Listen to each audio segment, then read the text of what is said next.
ሰላም ሰላም ክቡራት ተኸታተልትናም ንሎሚ እዋናዊ ኢልና ዝሓርናልኩም ሓበሬታታት ናባኹም ሒዝና መፂና ኣለና። ፈለማ ግን ነዚ ሚድያ እዚ ነዚ ቪድዮ እዚ ነዚ ቻነል እዚ ላይክ ሼር እናበልኩም ከተከታተሉ ኢና ንዕድመኩም። ከምኡ ድማ ሓደሽቲ ዝኾንኩም ነዚ ገዛ ሓደሽቲ ዝኾንኩም ሰብስክራይብ እናገበርኩም ኣባል እዛ ገዛ ክትኾኑ ኣባልና ቤተሰብና ክትኾኑ ዕድመና እዩ። ንሎሚ ንዓኹም ይጠቕሙ እዮም ኢልና ዝሓረናዮም ዝተመረፁ ሓበሬታታት ሒዝናልኩም ኢና መፂና ዘለና። ምእንታን ንሕና ድማ ኩሉ ግዜ ንዓኹም ዝጠቕሙ ስራሕቲ ሒዝና ምእንታን ክንመፅእ ላይክ ምግባር ኣይትረስዑ ኢኹም። ከምኡ ድማ ናብ ብዙሕ ሰብ ምእንታን ክበፅሕ ስራሕትና ሼር ምግባር እውን ኣይትረስዑ ክትብለኩም ደሊ። ከምኡ ድማ ነዚ ሚድያ እዚ ከምቲ ቀደም ኢለ ዝገለፅክዎ ሓደሽቲ እንድሕር ደኣ ኮይንኩም ነታ ናይ ደወል ምልክት ናጠወቕኩም ቤተሰብና ክትኾኑ ዕድመና እዩ። ናፍቲ ፈለማይ ሓበሬታ ክንሓልፍ ፍትዋት ቤተሰብና ሩስያ ብክታበት መልክዕ ዝውሰድ ናይ ካንሰር መድሓኒት ከም ዝረኸበት ብስራት ኣስሚዓ ኣላ። እዚ ንብርክት ዝበሉ ወገናት ብፍላይ ድማ ብሕማም ካንሰር ዘሳቀዩ ዘለዉ ወገናት ዓብይ ብስራት ኮይኑ መፂኡ ኣሎ። ብጣዕሚ ዝገርም ቤተሰብና እዚ ካንሰር ሕማም እቲ ካብ ዓለምና ኣብ መበል ካልኣይ ተቐሚጡ ዘሎ ቀታሊ ዝኾነ ሕማም እዩ። እዚ ብዓለም ደረጃ ክንሪኦ ከለና ማለት እዩ። ስለዚ ኣብ ዓለም ዳርጋ ኣብ ሓደ ዓመት ውሽጢ ሕሰብዎ ቤተሰብ ደኣመት ኣብ ዓመት ውሽጢ ልዕሊ 10 ሚልዮን ህይወት ዝቐጥፍ ሓደገኛ ሕማም እዩ ካንሰር ማለት። ስለዚ ልዕሊ 10 ሚልዮን ዜጋታት ዓለም ኣብ ውሽጢ ሓደ ዓመት ህይወቶም ዝስእንሉ ሕማም እዚ ነዚ ከወግድ ዝኽእል ነዚ ከትርፍ ዝኽእል እዚ 10 ሚልዮን በብዓመቱ ዝጠፍእ ዘሎ ህይወት ከትርፍ ዝኽእል ሓዱሽ ብስራት ካብ ሩስያ ተሰሚዑ ኣሎ። ብዙሕ ሰብ ተሓጒሱ ብዙሕ ሰብ ድማ ደስ ኢልዎ እዩ ዘሎ ክቡራትን ፍትወትን ቤተሰብና። ስለዚ እዚ ኣብ ዓመት ክንድዚ ዝኣክል ህይወት ዝቐጥፍ ዝነበረ ሕማም ካንሰር ዝተባሃለ ሕማም ሩስያ ብክታበት መልክዕ ዝውሰድ ናይዚ ሕማም እዚ ናይዚ ኣብ መበል ካልኣይ ዘሎ ቀታላይ ዝኾነ ሕማም ኣብ ዓመት ውሽጢ ድማ ልዕሊ 10 ሚልዮን ህዝቢ ዝቐትል ሕማም ነዚ ብክታበት መልክዕ ዝውሰድ መድሓኒት ረኺበለኹ ኢላ ንዓለም ኣበሲራ ኣላ። ያው ኩላትና እውን ደስ ክብለና ዝግባእ እዩ። ስለዚ ግድን ዝሓመመ ጥራሕ ኣይኮነን ደስ ዝብሎ። ሎሚ ጥዑል ለኻ ፅባሕ እንታይ ትኸውን ኣይትፈልጥን። ብስሩ እውን ንስኻ ስለዘይሓመምካ ካልእ ዝሓመመ ወገን ዘሎ ክሓዊ ከሎ ክሕጉሰካ ስለዝግባእ እዚኡ ድማ ከም ዓለም ዓብይ ብስራት እውን ስለዝኾነ ንዓለም ህዝቢ ሙሉእ ዘሕጉስ ስለዝኾነ እንኳዕ ደስ ብለና ክንብል ኢና እንደሊ። ስለዚ ዓብይ ብስራት እዩ ዝኸበርኩም ቤተሰብና። እቲ ካልእ ሓበሬታ ናባኹም ዝሓዝናልኩም ወይ ዝሓረናልኩም ድማ ኣብዚ ሰሙን ኩላትና ከም ንዕዘቦ ዘለና ቲክቶከር ኣደናይ ሓዊሱ በርከት ዝበሉ ቲክቶከራት ይእሰሩ እዮም ዘለው። ብፍላይ ድማ ምስ ሃይማኖት ምስ ባህሊ ዘይኸድ ኣከዳድና ዝተኸደኑ ኣብ ቀይዲ ይውዕሉ ኣለዉ። ሎሚ ድማ ቀፂሉ ኣሎ ብጣዕሚ ብዘሕፍር መንገዲ። እዚ ኣብ ስክሪን ትሪእዎ ዘለኹም ምስታ ምስኡ ዘላ ቆልዓ ኣብ ቲክቶክ ላይቭ ኣትዮም ዝገብርዎ ዝነበሩ ብጣዕሚ መሕፈሪ ህፃውንቲ ክርእይዎ ዘይግባእ ብጣዕሚ መደንገፂ ዝኾነ ስራሕ እናሰርሑ ተራእዮም እዮም። ድሕዚ ድማ ብርክት ዝበለ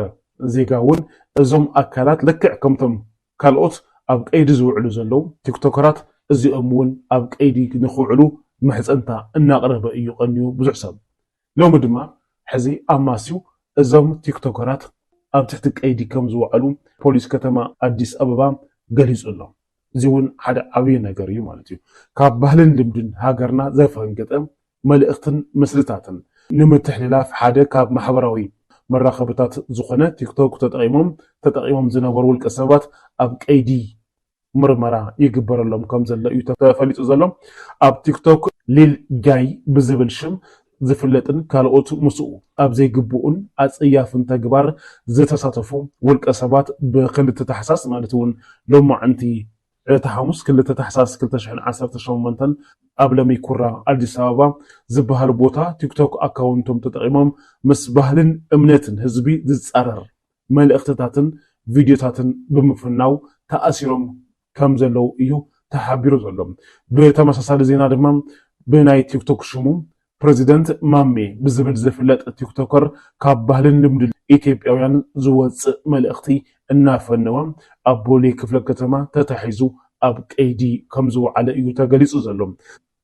ጽፉፍ ዝኾነ ብሓሳባት ኣዋሃቡ እውን ንማንም ዘይጎድእ ንማንም ዘይነክእ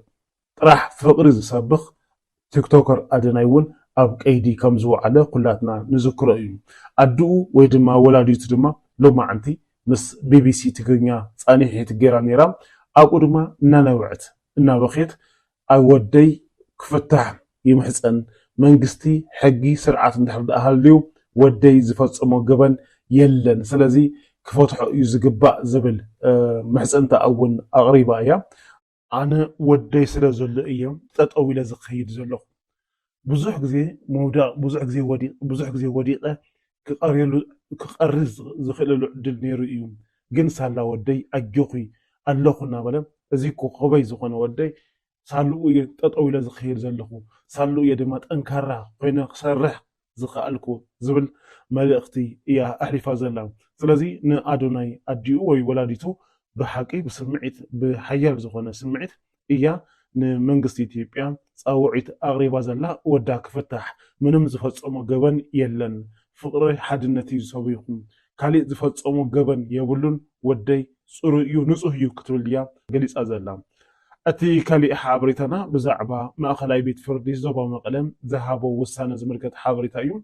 ማእኸላይ ቤት ፍርዲ ዞባ መቐለ ብገበን ቅትለት ሜሮን መብራህቱ ጥፋእተኛ ንዝበሎ ተኸሳሲ በላይ ፀጋይ ብዕድመ ልክዕ ጽኑዕ ማእሰርቲ ክቐፅዕ እዩ ውሳንኡ ኣሕሊፉ ዘሎ እቲ ቤት ፍርዲ ተኸሳሲ በላይ ፀጋይ ነቲ ገበን ብለይቲ ከዓ ዝፈፀሞ ምስ ምዃኑ ንዝፈፀሞ ገበን ክሓብእ ምፍታኑን ከም መኽበዲ ቅፅዓት ምውሳዱ ዝተገለጸ ኮይኑ ቤት ፍርዲ ዞባ መቐለ ዋላ እኳ ተኸሳሲ ኣለውኒ ዝበሎም ናይ ቅፅዓት መቕለሊ መረዳእታታት ንክቕርብ ተደጋጋሚ ቆፅሮታት ክህብ እንተፀንሐ ነቶም መረዳእታታት ከምፅእ ብዘይምኽኣሉ ናይ ቅፅዓት ውሳነ ንምሃብ ሎሚ 2 ታሕሳስ 2018 ዓ.ም ቆፅሮ ሂቡ ምንባሩ ይዝከር በዚ መሰረት ድማ ዕድመ ልክዕ ጽኑዕ ማእሰርቲ ክቕፃዕ ወሲኑ ኣሎ ከምዚ ዓይነት ገበን ዝፍፅሙ ኣካላት መምህር ዝኾነ ቅፅዓት ክወሃቦም ኣግባብ እዩ ኩሉ ሰብ እውን ዝድግፎ እዩ ምስ ተተሓሒዙ ግን ቲክቶከር ኣደናይ ናብ ወዲ ዜግነቱ ካናዳዊ ስለ ዝኾነ ናብ ካናዳ ኤምባሲ እውን ደብዳቤ ኣትዩሎም ብህፁፅ ክፍታሕ ምእንታን ወይ ድማ ክትትል ክገብር ካናዳ መንግስቲ እዩ እቲ ደብዳቤ ዝገልፅ ናይ ካናዳ መንግስቲ ከዓ ኩላትና ንፈልጦ ኢና ብዜጋታቱ ምንም ኣይገደራደርን ስለዚ ናይ ኣዶናይ ጉዳይ ኣብ ቀረባ ግዜ ክፍታሕ እዩ ዝብል ትፅቢት እዩ ዘሎ ብዙሕ ሰብ እውን ሎማዓንቲ ክፍታሕ እዩ ፅባሕ ክፍታሕ እዩ እዩ እናበለ ፀኒሑ ይኹን እምበር ሎማዓንቲ ተሰሚዑ ዘሎ ግን ንቐፃሊ 14 መዓልትታት ኣብ ትሕቲ ቀይዲ ክውዕል ውሳነ ከም ዝተዋሃቦም እዩ ፖሊስ ሕቶ ኣቕሪቡ ናይ ፖሊስ ሕቶ ድማ ተቐባልነት ረኺቡ ቲክቶከር ኣደናይ ኣብ እስር ቤት ወይ ኣብ ቤት ማእሰርቲ ንቐፃሊ 14 መዓልትታት ኣብ ቤት ማእሰርቲ ክፀንሕ ምዃኑ እዩ ተሰሚዑ ዘሎ እቲ ካሊእ ሓበሬታና ብዛዕባ ውሃብ ቃል ውድብ ሕወሓት ኮይኑ ዝተሾመ ሓዱሽ ናይ ሕወሓት ኣመራርሓ ዝገለጾ ነገር ኣሎ ኣብ ናይ ባዕሉ ውልቁ ፌስቡክ ገጹ እዩ ገሊጹ ዘሎ ሚካኤል ስገዶም ዝበሃል ውሃብ ቃል ውድብ ሕወሓት ኮይኑ ከም ዝተሾመ ድማ ኩላትና ርኢናዮ ኢና እንታይ ክብል ድማ መልእኽቲ ኣሕሊፉ ዘሎ ውድብ ሕወሓት ኣብዚ ሰሙን ዘካየዶ ናይ ኣመራርሓ መድረኽ ክሳብ ሕዚ